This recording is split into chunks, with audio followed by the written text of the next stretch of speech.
Alrighty, welcome back, everyone. We just talked about Charlie Baker, the NCAA president, and he had some comments on the House settlement that just got crossed, and definitely some more things to come. Well, let's just put it that way. Definitely some bridges to cross and some things to figure out before we're to a place where we all understand what's going on. But let's get into Sherrone Moore and Jim Harbaugh. And there was a very interesting thing that was done, I think, a couple of days ago. Joel Klatt had a very interesting conversation with Sherrone Moore around the Fox noon kickoff, kind of building up hype for that journey this upcoming season. And he had a very, very interesting conversation with him. And there were a number of things covered, how he handled last season as a interim head coach, how he's going to handle this season as a full-time head coach, his relationship with Jim Harbaugh. A ton of different things were covered. But the biggest thing that was taken out of this, at least in my opinion, was the fact that Jim Harbaugh essentially promised him the job. I don't essentially know exactly when this happened. I think probably sometime before last year or in the middle of last year, where Jim Harbaugh had said he put it in his contract that if he ever leaves to go somewhere else, that's your head coach. Sherrone Moore is absolutely your head coach, and that's just the way it was. So not only is that a remarkable thing to have happened, because I don't think it's ever really happened in this sport. Now, I'm not necessarily sure. There's definitely some very good relationships across the country that could have developed into this type of thing, but this is something that I haven't really seen, and it's something that is really, really fascinating because it adds to kind of the pressure that Sherrone Moore is feeling, which is already,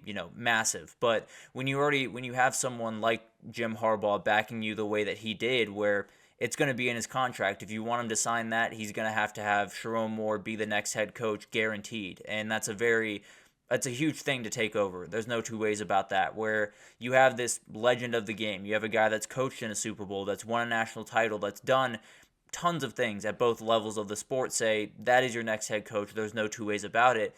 Adds a little bit to what you have to deliver in your first year and how you kind of feel about this first year going in. Now, the fun thing for Sherrone Moore, I'm sure, is it feels like Michigan's not being talked about too much. Weirdly enough, it feels like the reigning champs, as much as you can't be talked about as the reigning champs, it feels like Ohio State, Oregon, maybe even Penn State are dominating some of the conversation around the Big Ten, and then Michigan's just up there in Ann Arbor getting to work. They're just doing exactly what they've always done under Jim Harbaugh and now Sherrone Moore, and they're preparing for a season in pretty much silence, and it's very, very interesting. Obviously, this doesn't necessarily apply to Sherrone Moore. There's plenty of pressure, plenty of intensity around him, and he wants to prove Jim Harbaugh right. It's one of his, mentors throughout his career. It's one of the guys that he has one of the closest relationships in his life, I'm sure. So it's definitely something that he takes to heart. He wants to be the guy that showed Jim Harbaugh that he was absolutely correct to make him the next coach of Michigan, and was absolutely correct in all of the things that he said about him before that. So I think it's going to be really fascinating to see this unfold. It's obviously a newfound pressure for Sherrone Moore to deal with, and for Jim Harbaugh to kind of put that on him. But at the end of the day, this guy is as cool, calm, and collected as I've ever seen a new coach going into this situation. Him and Kalen DeBoer are taking over two situations where there's about as much pressure as you could possibly think, and they're both handling it really, really well up until this point. Sherrone Moore obviously has been a little bit more quiet because when Nick Saban leaves the sport, everyone's going to be watching you under a microscope, but he did say one of the things that he learned last year being a head coach was everyone's watching at all times. You can't make a wrong step. You can't yell at a kid in the wrong way on the sideline, or vice versa, let a kid off the hook the wrong way.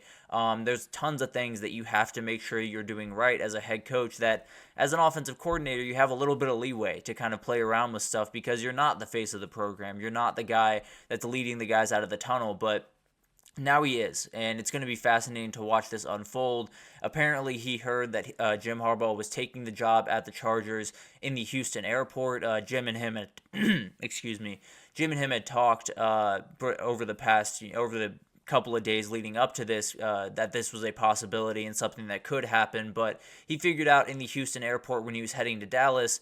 As you can imagine, he was not heading to Dallas anymore. He headed back to Ann Arbor, interviewed for the job, got the job 2 days later, and then 2 days after that, he was on the road recruiting again. So this guy had to get back to work, and he knew that there was work to be done because when you look at what Ohio State has done this offseason, what Oregon did this offseason, what Penn State has been able to do, so you're fighting a hard battle this upcoming year. Probably a harder battle than Michigan fought a year ago in that conference, and probably one of the hardest that Jim Harbaugh would have had to fight as a head coach. So it would have been fascinating to see how he would have handled this, but we get to see how Sherrone Moore would handle it. And I think he's going to be a fantastic head coach. The dude just absolutely oozes confidence, someone that can really do anything you need him to do. Feels like kind of a chameleon and a big time, riser in this industry, and someone that's kind of taken center stage, really. When you're the head coach of the reigning national title winners, it's going to be a lot of pressure. And especially when you're taking over for someone like Jim Harbaugh,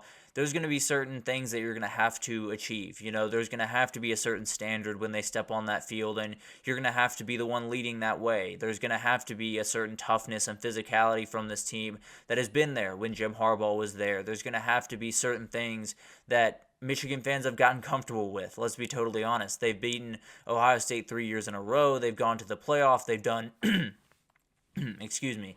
They've done just incredible things over the last couple of years, and Jim Harbaugh was the guy leading them there. So they absolutely love him. I don't think there's any ill will for him moving on, because it was something that I think a lot of us expected to happen throughout his time. But Sherrone Moore stepping in is going to be a lot of pressure. It's going to be a lot of things that he just has to do in his first year. Now, I'm not necessarily saying he has to go to the playoff, win a national title, do anything absolutely crazy, or even beat Ohio State and win the Big Ten. I don't think that's necessarily something that has to happen by any means. I think it's something that absolutely would help. There's no two ways about that. But I do think there's not necessarily this massive pressure to deliver a national title winner or deliver a playoff winner or something like that. But you got to show that you're still Michigan. You got to show that you still have that edge to you that Jim Harbaugh had and that those teams had. And if you don't, then Michigan fans are going to get pretty frustrated pretty quickly. Now, Sherrone Moore seems like the absolute guy to lead them there, and absolutely knows what the standard is, being around Jim Harbaugh as much as he was. But it's going to be a new battle for him. There's no two ways about that. He did have a bunch of really interesting things throughout this piece. He talked about the Penn State game where he coached his first game, got that first win, and apparently had to apologize to his mom and his grandmother when he cursed on national television afterwards. But that's something that I'll let him deal with on his time. But he also talked about the playoff game against Alabama and the drive that essentially won them that game when they went down and scored a touchdown with Roman Wilson to take a lead and never give it back. So he talked about kind of what went into that play. He said he knew that it was the biggest drive in Michigan history, and he wasn't really wrong. It was absolutely a huge drive for them and something that kind of cemented that team, where they went into the national title as the comfortable favorite. I think they were probably a bigger favorite than they were against Alabama, and that game, I felt like we all kind of knew when Michigan, if they were able to get through that game, they were probably your national title winners. If they were able to show up with a month of rest for a Nick Saban team and get that win, I think everyone felt pretty confident that they were going to go on and win that title, and he knew it as well, it sounds. So he put together an incredible drive. They went down and scored, obviously, with Roman Wilson scoring the touchdown. They had a 4th-and-2 conversion on that where he called a great play for Blake Corum. So there's a tons of things that he's just done incredible jobs at, and he's been in so many different situations throughout his career. But this is one he hasn't. There's no two ways about that. He hasn't been the head guy at a place like Michigan. He hasn't, led the guys out of a tunnel with someone like Texas coming to town in week 2, or more importantly, Ohio State at the end of the year. So there's going to be some very interesting things that happen. Now, this is a very rock-solid program. They have a lot of things really going well for it, and they'll have a ton of things that are really just exactly the way that you need it if you're going to compete in the Big Ten. Now, there are some things he's going to have to deal with off the field, as we all know, that are not necessarily ideal with the different scandals and some of the cases and all the things that are surrounding Michigan football right now. Not all of them are great, but at the end of the day, he's one of those guys that's just very easy to root for, and it's because of that energy he brings, it's because of that confidence he brings in, it's because of what he's done on the football field as a head coach, and he's just done, or as a offensive coordinator, and likely will do as a head coach, frankly. He's just really, really a guy that is easy to root for, definitely someone that can keep Michigan where they want to be, which is right at the top. So it's obviously a ton on his shoulders, especially with that promise that Jim Harbaugh made to him, but at the end of the day, this guy is as comfortable, as cool, calm, and collected as you possibly could be in this scenario, because he knows what he has. He has a really, really good team with a ton of big-time leadership positions on that team where guys are stepping up, whether it's Donovan Edwards, whether it's Mason Graham, Will Johnson, whoever that looks like.